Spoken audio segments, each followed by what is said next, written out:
Bismillahirrahmanirrahim. Bulan Dzulhijjah merupakan bulan ke-12 dan terakhir dalam penanggalan Hijriyah yang memiliki makna istimewa bagi umat Islam. Di bulan Dzulhijjah terdapat banyak keutamaan dan berbagai amalan, baik sunnah maupun wajib, yang pahalanya sangat besar. Tidak hanya itu, di bulan Dzulhijjah juga terdapat serangkaian acara penting seperti ibadah haji dan perayaan Idul Adha.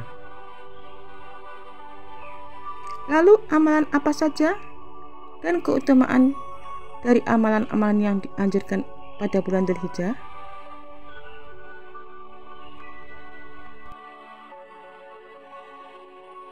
Ada banyak sekali keutamaan bulan Dzulhijjah. Bahkan Rasulullah SAW telah bersabda bahwa pahala yang diperoleh ketika ibadah di bulan Dzulhijjah memiliki posisi yang sama seperti pahala yang dilakukan ketika bulan Ramadan. Rasulullah SAW bersabda, ada 2 bulan yang pahala amalnya tidak akan berkurang, baik 2 bulan hari raya, yaitu bulan Ramadan dan bulan Dzulhijjah. Beberapa keutamaan amalan yang bisa kita lakukan di bulan Dzulhijjah. Salah satu bulan yang dimuliakan. Dalam Islam terdapat 4 bulan yang mulia atau Asyurul Hurum. Salah satunya adalah bulan Dzulhijjah. Pada bulan yang istimewa ini, Rasulullah SAW memperingatkan agar seluruh umat Islam melaksanakan ibadah tertentu, terutama saat 10 hari pertama di bulan Dzulhijjah. Hal ini dikarenakan Rasulullah SAW pernah bersabda yang artinya, tidak ada hari di mana amal soleh yang lebih dicintai Allah melebihi amalan yang dilakukan pada 10 hari pertama bulan Dzulhijjah. Para sahabat bertanya, tidak pula ditandingi dengan jihad fisabilillah? Rasulullah SAW berjawab, jihad fisabilillah juga tidak, kecuali jika orang tersebut keluar berjihad lalu sesuatu yang membahayakan diri dan hartanya, lalu kembali dalam keadaan tidak membawa apapun. Hadits riwayat Bukhari nomor 969.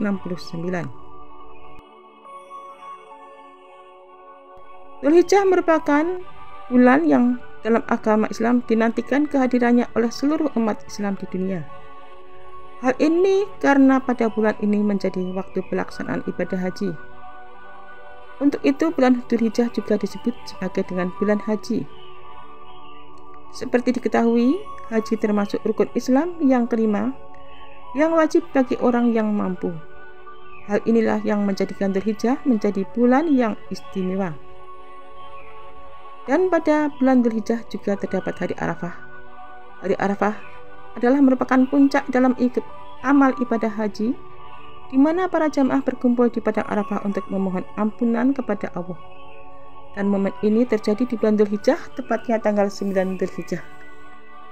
Pada hari yang agung ini, seluruh umat Islam yang tidak berhaji disunahkan untuk berpuasa. Pahala puasa Arafah dapat menghapus pahala-pahala selama 2 tahun, yaitu tahun yang lalu dan tahun yang akan datang. Bulan Dzulhijjah merupakan salah satu bulan yang Allah muliakan dengan haram menyembunyikannya. Pada bulan ini umat Islam tidak dianjurkan untuk mengomel, kecuali untuk membela diri.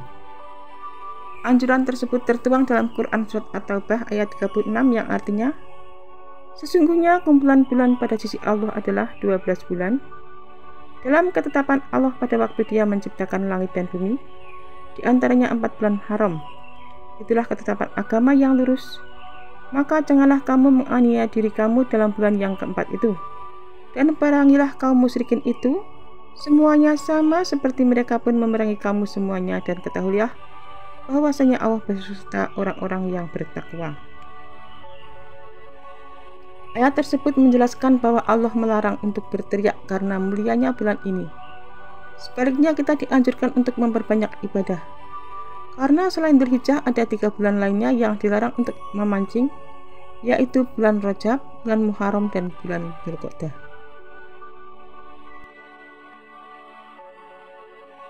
Pada bulan Dzulhijjah ada pelaksanaan ibadah kurban. Keutamaan bulan Dzulhijjah berikutnya adalah melaksanakannya salah satu amalan penting dalam Islam yang dilakukan pada hari raya Idul Adha, yaitu kurban. Pada bulan inilah banyak hewan kurban yang disembelih pada bulan tersebut. Setelah disembelih, hewan tersebut akan dibagikan kepada orang-orang yang membutuhkan. Mengingat betapa mulianya bulan Dzulhijjah dalam tahun Hijriah ini, maka umat Islam dianjurkan untuk berlomba-lomba dalam melaksanakan ibadah kepada Allah Subhanahu wa Ta'ala, terutama pada 10 hari pertama.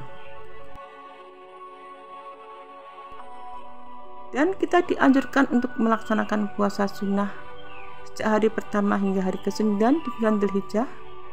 Tetapi jika berpuasa selama hari ke-1 hingga ke-9 terasa berat, maka dianjurkan untuk melaksanakan puasa hari Arafahnya saja, yaitu pada tanggal 9. Karena pahala puasa ini memiliki pahala yang tidak main-main, yaitu menghapus dosa 2 tahun, sebagaimana sabda Rasulullah SAW.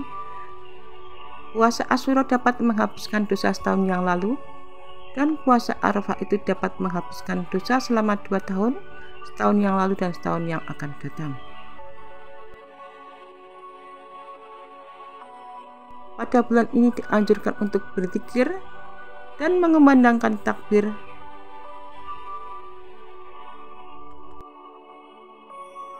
Rasulullah SAW bersabda, di antara hari-hari yang tidak ada hari yang lebih agung menurut Allah dan tidak ada hari yang paling dicintainya daripada hari ke-10 dari awal bulan Dzulhijjah.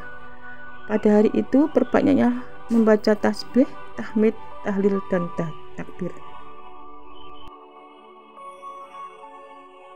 Haji menjadi amalan wajib yang dapat dilakukan oleh umat Islam yang mampu secara fisik, finansial, dan spiritual.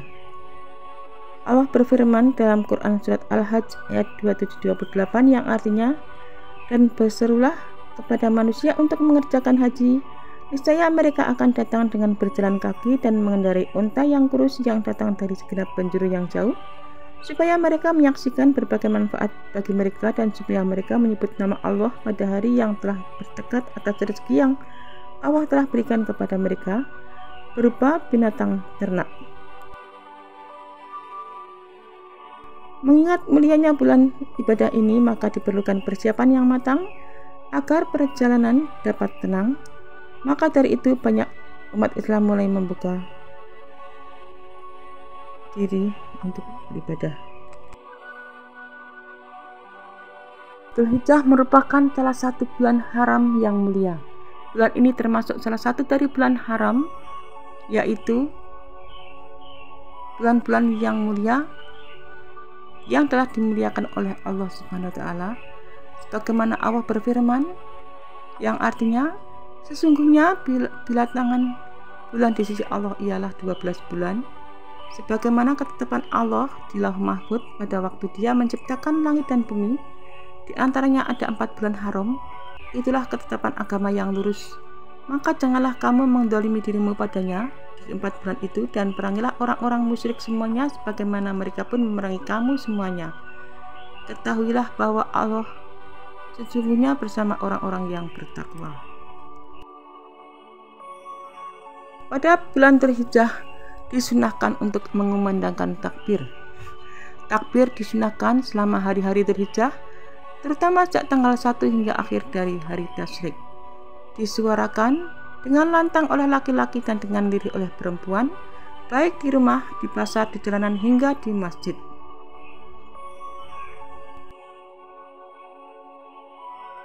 Bulan Dzulhijjah juga merupakan momen untuk berbanyak zikir, termasuk takbir, tahmid, dan tasbih. Berzikir dengan niat yang tulus dan kesadaran penuh dalam setiap tindakan sebagai bentuk ketundukan kepada Allah. Pada bulan Dzulhijjah juga dianjurkan untuk sholat Idul Adha. Semua muslim, baik laki-laki, perempuan, hingga anak-anak, bahkan wanita yang haid pun dianjurkan untuk hadir mendengarkan khutbah walaupun tidak ikut salat. Dan pada bulan Dzulhijjah ada amalan untuk menyembelih hewan kurban. Allah berfirman dalam surat Al-Hajj ayat 37 yang artinya, daging hewan kurban dan darahnya itu sekali-kali tidak akan sampai kepada Allah, tetapi yang sampai kepadanya adalah ketakwaanmu. Demikianlah dia menundukkannya untukmu agar kamu mengagungkan Allah atas petunjuk yang dia berikan kepadamu. Berilah kabar gembira kepada orang-orang yang muhsin. Kurban bersifat sunnah muakkadah bagi umat Islam yang mampu. Bahkan Rasulullah SAW pernah memperingatkan mereka yang enggan berkurban padahal mampu agar tidak mendekati tempat pelaksanaan sholat Id. Dzulhijjah adalah waktu penuh berkah yang tidak boleh dilewatkan. Bulan ini dipenuhi keutamaan dan berbagai pintu amal kebaikan. Kita bisa memulainya dengan berpuasa, berzikir, bertakbir, menunaikan sholat Idul Adha hingga menyembelih kurban jika mampu.